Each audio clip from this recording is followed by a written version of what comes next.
మహాభారతంలోని కురుక్షేత్ర యుద్ధంలో మొత్తం 50 లక్షల మంది పాల్గొన్నారు. వారికి వంట వండిన వారు ఎవరు అని ఎవరైనా ఆలోచించారా? తెలిస్తే కామెంట్ చేయండి. మహాభారత యుద్ధంలో కౌరవుల పక్షాన కొందరు, పాండవుల పక్షాన కొందరు, అలా అందరూ కలిసి 50 లక్షల మందికి పైగా కురుక్షేత్ర యుద్ధంలో పాల్గొన్నారు. కానీ ఇంత యుద్ధం జరుగుతున్నా ఇద్దరు రాజులు మాత్రం పాల్గొనలేదు. అందులో ఒకరు విదర్భ రాజైన రుక్మి, రెండవది బలరాముడు. ఆ ఇద్దరూ తప్ప మిగతా రాజ్యాలు పాల్గొన్నాయి. దక్షిణ భారతదేశం నుండి ఉడుపి రాజైన నరేషుడు సైన్యాన్ని తీసుకొని యుద్ధ ప్రాంతానికి వచ్చాడు.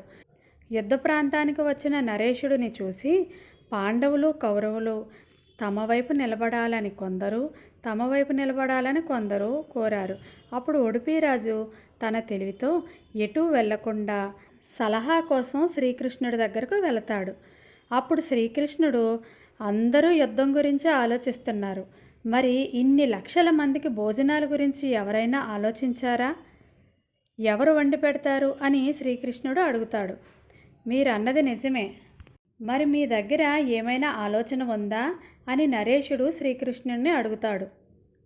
అప్పుడు నరేషుడు, ఇప్పుడు జరుగుతున్న ఈ మహాయుద్ధం అన్నదమ్ముల మధ్య నడుస్తున్నది. నాకు ఈ యుద్ధంలో పాల్గొనడం ఇష్టం లేదు. అందువలన నేను, నా సైన్యం ఇరు వర్గాలు యుద్ధంలో పాల్గొము.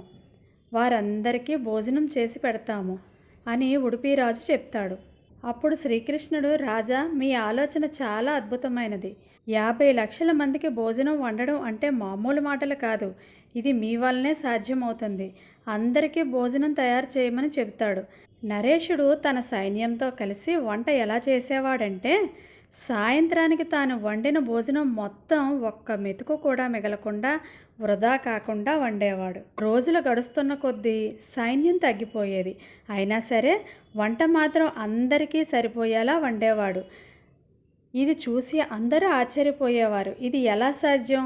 అంతమంది చనిపోతున్నా చివరికి మిగిలిన వారికి మాత్రమే సరిపోయేలా వంట ఎలా చేస్తున్నారు? అది కూడా ఒక్క మెతుకు కూడా మిగలకుండా ఎలా వండుతున్నారు అని ఆశ్చర్యానికి గురయ్యేవారు. అసలు ఉడిపి రాజైన ఈ నరేషునికి ఎలా తెలుస్తుంది ఈవేళ ఇంతమంది సైన్యం చనిపోతారు, ఇంతమందికి మాత్రమే భోజనం చేయాలి అని?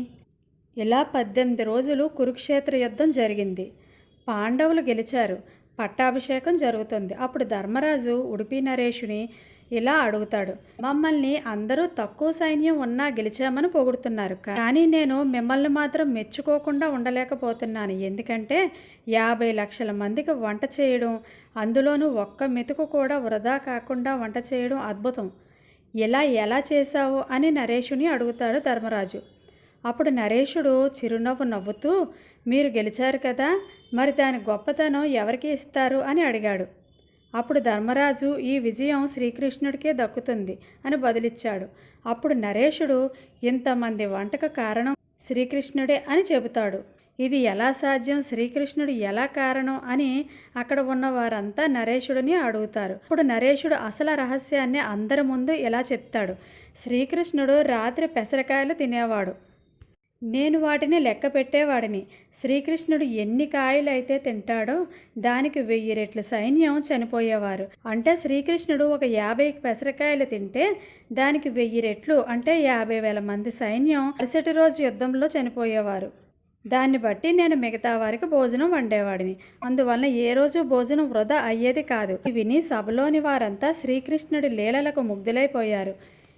కర్ణాటకలోని ఉడుపి జిల్లాలో శ్రీకృష్ణ మందిరంలో ఈ కథ ఇప్పటికీ కూడా వినిపిస్తూనే ఉంటుంది.